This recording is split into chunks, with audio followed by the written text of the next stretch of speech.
I want to talk about I want to talk about carelessness, and there was a YouTuber, and I've forgotten his name, who started off speaking about antinatalism, and then he kind of moved over to speak about the carelessness of so many people when it comes to reproduction. Firstly, there's the carelessness of accidental pregnancy, but then it made me think about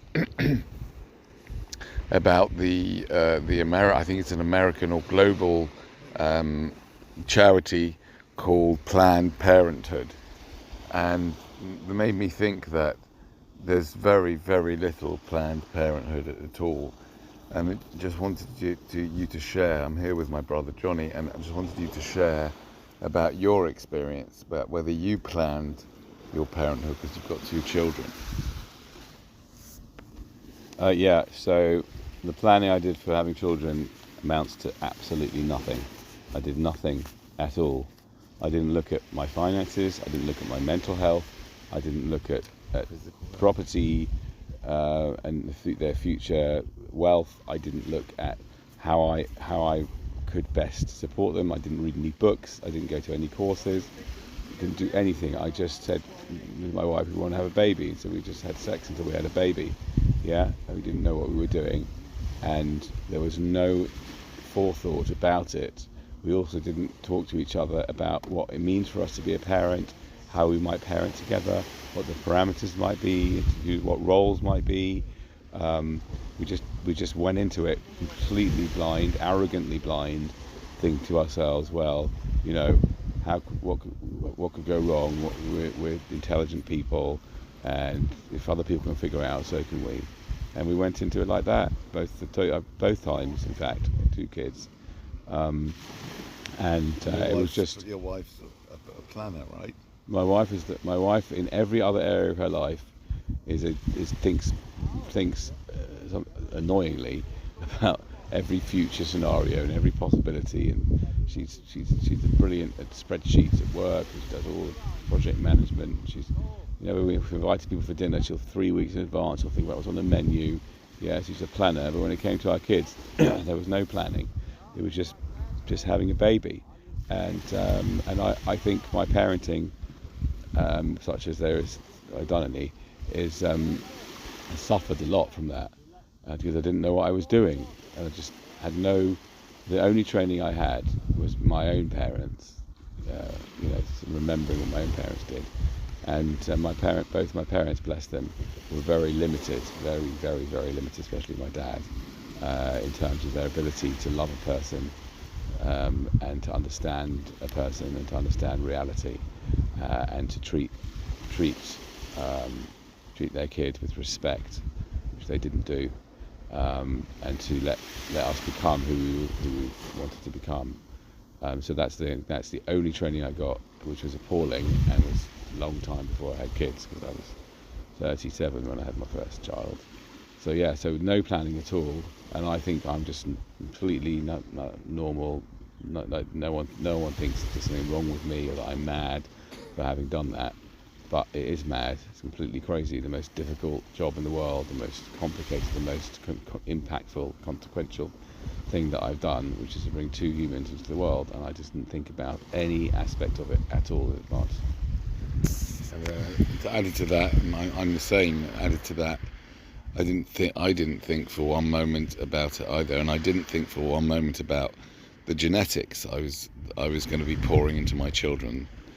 I didn't think about the fact that my parents had flaws in their genetics, my parents-in-law had serious flaws in their genetics, and that I was subjecting the children to their genetics, to their genes.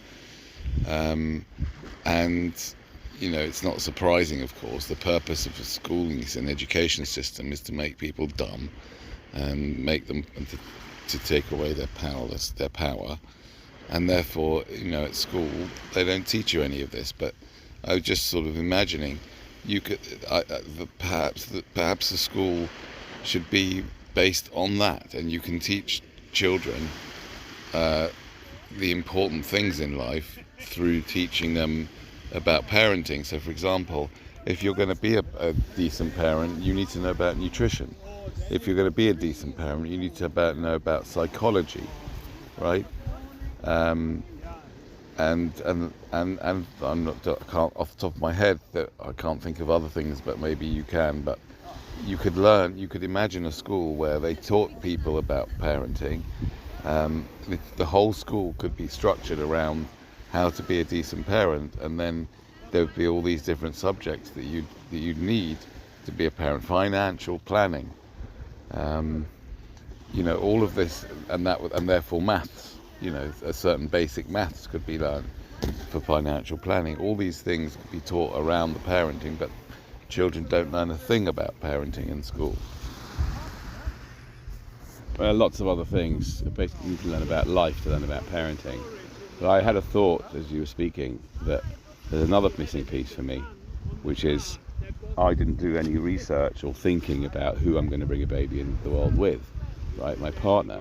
Yeah, I just chose a nice woman who's, attractive and clever, from a nice family, so-called nice family, yeah? And I didn't do any research into her psychology and whether she's fit to be a mum, or whether she's fit to be to co-run a family, and what that might be, and then what her genes were like and what her childhood was like. And it's only very, very recently that I discovered the dynamics in her family, yeah, which is not her fault, because as she brought up, it's not even her parents' fault. It's just to say, there's physical genetics, but there's also like what I'm making up this concept now, but it's called social genetics, right, or socialization genetics, where she just picked up dynamics and relational dynamics which have been really problematic for the kids. And I'd say something else, Danny, that I think I've been doing quite a lot of reading recently on this, and learning recently on Adlerian psychology and philosophy. Alfred Adler, who's a contemporary of Freud and Jung. And one of the things that's emerged, which I think is really, really incredibly obvious and important, but I didn't have this really, is to have a philosophy of life, is to learn philosophy. Yeah, the kids don't. You said psychology and nutrition, but actually philosophy means this is the purpose of my life. This is the reason. These are my ethics, and this is why I'm having the kids. And you may end up not having kids if you actually study ethics and philosophy. Yeah, because actually, as we know from all these podcasts and from your dedication to antinatalism, right, there isn't a good ethic for having kids. But no one studies ethics. No one knows what it is, right? And if you find an ethic by some magic, yeah, for having kids, and you know what your philosophy is of life, then you've got a much better standing chance of having an amazing relationship with your child, yeah, because you understand. So this book that I've been reading for a long time, I've read it a few times, Courage to be Disliked, talks about Adlerian philosophy, and it's not a regret because it is what it is, but if I had read that book before I had my kids, I'd have had a completely, totally different relationship with my kids, yeah, and it would have been, I think, a lot easier for them and for me. But I didn't read that. I didn't read philosophy. I read books about how to parent by people who thought they knew how to raise kids, and none of them worked. So that's a big piece, is philosophy. Learning it, having a philosophy before you have kids, and checking out in an intelligible way the nature and the psychology of your partner, who you're going to be. It's like if you were running a business, and you want to start a business in anything, right, or any project, yeah, you wanted to build a house and you want to do it in partnership with someone, you need to know what their skills are and what they're going to contribute and what the issues are before you do it, because otherwise the project can be really difficult or fail. And we don't do that. We get all lovey-dovey with somebody. We don't talk about this project that we both want to do, which is bring kids. We don't talk about who would do what and how it works. And there are couples, yeah, even like couples where there's a more stronger division of labour, yeah, where the roles are clearer. They have a better time of it, yeah. The one parent decides on this, and they're the decision maker, and the other one decides on the other, and you don't have all this like co-parenting where both parents decide everything together, which is really, really difficult. lot of ego and fear, all that kind of stuff. So that was my thought. Thank you. And if anybody, as usual, has any comments or questions, challenges, criticisms, please put them in the comments and we will try and respond to them.